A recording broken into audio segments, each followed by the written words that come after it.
David Sada here from Skyjems. I hope you're having a wonderful day so far. Thank you so much for taking the time to check out this incredible 41.50 carat Morganite. So this gem has a GIA certificate which you can view on the website. The link is in the description. Do be sure to check that out. There's some more Morganite on the site, as well as every other gem you can think of between amethyst and zircon. So do be sure to check that out. But for now, hold on, and we're going to look at this incredible Morganite. It's a stunning gem. You can see the color is fantastic. GIA describes it as orangey pink, and you can see there's a little bit of kind of peachy tone to it, and that's kind of the color you're looking for in Morganite, right? That you're expecting in Morganite.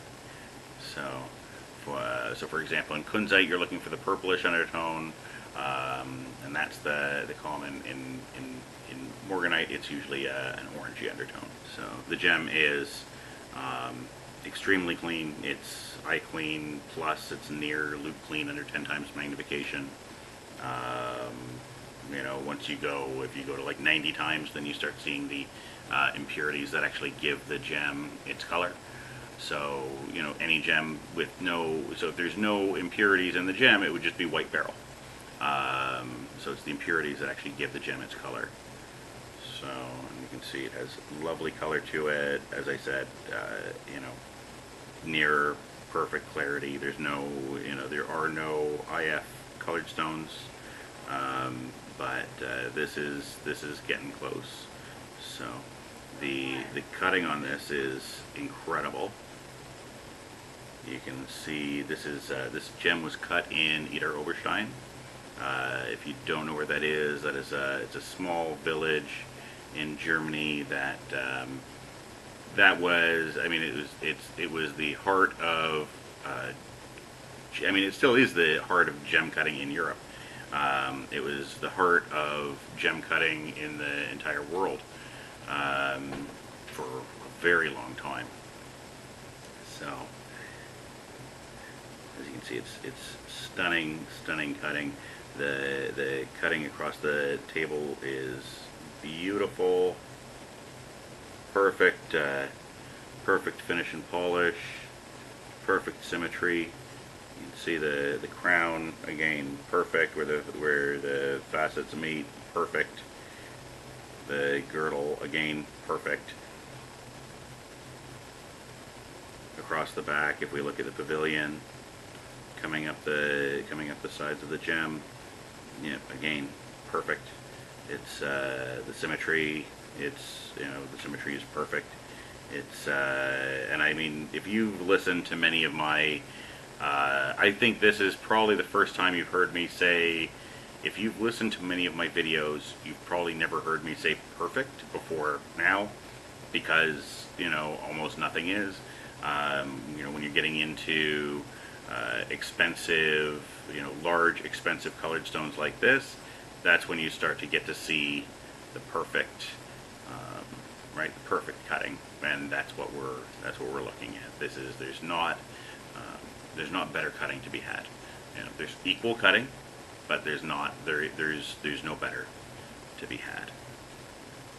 So you can see the proportions perfect. Everything, everything is absolutely incredible. When you have material that's this fine a quality, you want to bother spending the money, right? So even when this becomes a piece of jewelry, now whether it becomes a ring, and I know a lot of people are going to say it's too big for a ring. This is I have absolutely seen cocktail rings at Basel in Switzerland and in Hong Kong that are this big or bigger, right? And to make this up with some diamonds on either side, or just as a solitaire, would be lovely. I would personally almost like to see it's hard to explain, but almost like a natural root system looking piece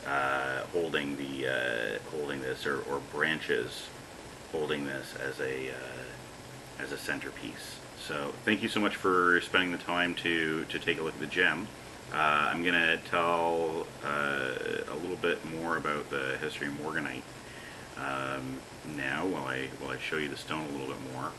So Morganite is it's one of my more favorite stories around gems. So if you don't already know, Morganite is named after J.P. Morgan. Now, that's kind of a lot of people know that, okay, it's named after J.P. Morgan, but here's why, and this is the fun part.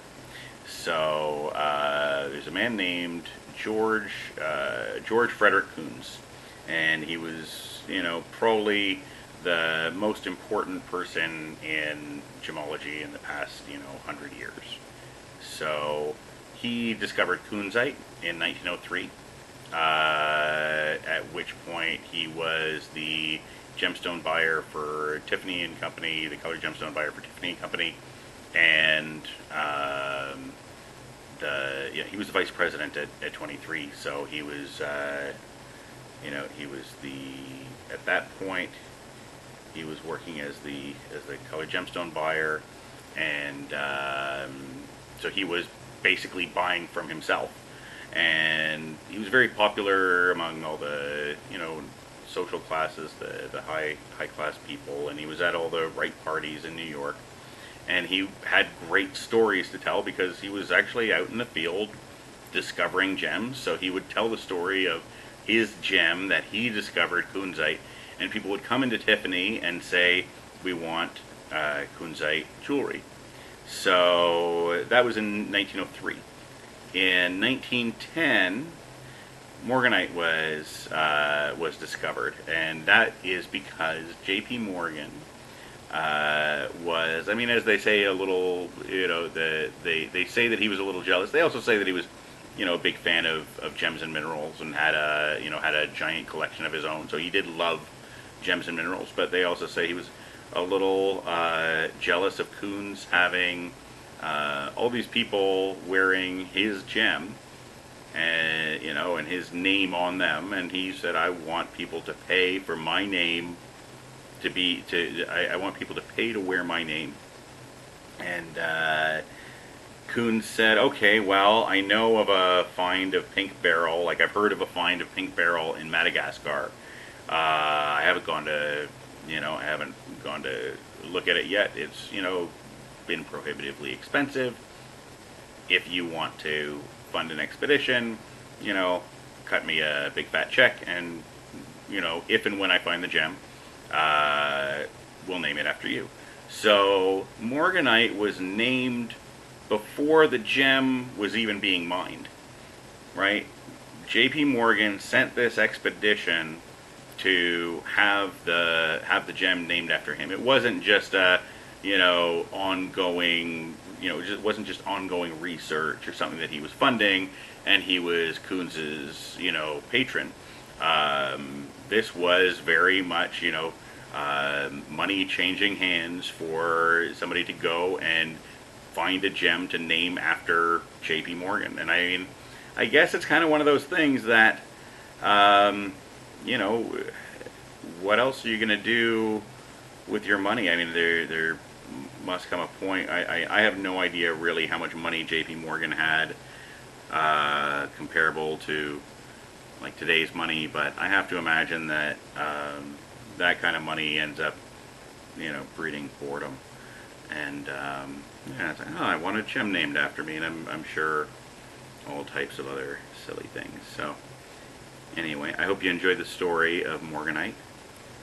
This is a stunning gem. So the whole thing after that expedition was Morganite became incredibly popular because kunzite was already popular, and it was pink, and this was pink, and they kind of played off of each other, and they were both being sold from Tiffany. So you might have heard me say in some of my other videos to make a point of taking a look at Tiffany kunzite jewelry. Also, make a point of looking up Kip Tiffany Morganite jewelry, and you're going to find some other incredible pieces, some just out of this world vintage and antique pieces that have been made as custom pieces for clients. So do be sure to check those out. If you would like this made into a piece of jewelry, let me know. I can do that for you. If you have a design in mind, send it over and I can give you a quote. And if you just want to know what I would want to make with this, you can let me know and I'll try to dig up some pictures and maybe we can make you a piece of jewelry. So, thank you so much for watching and have a great day. Thanks, bye.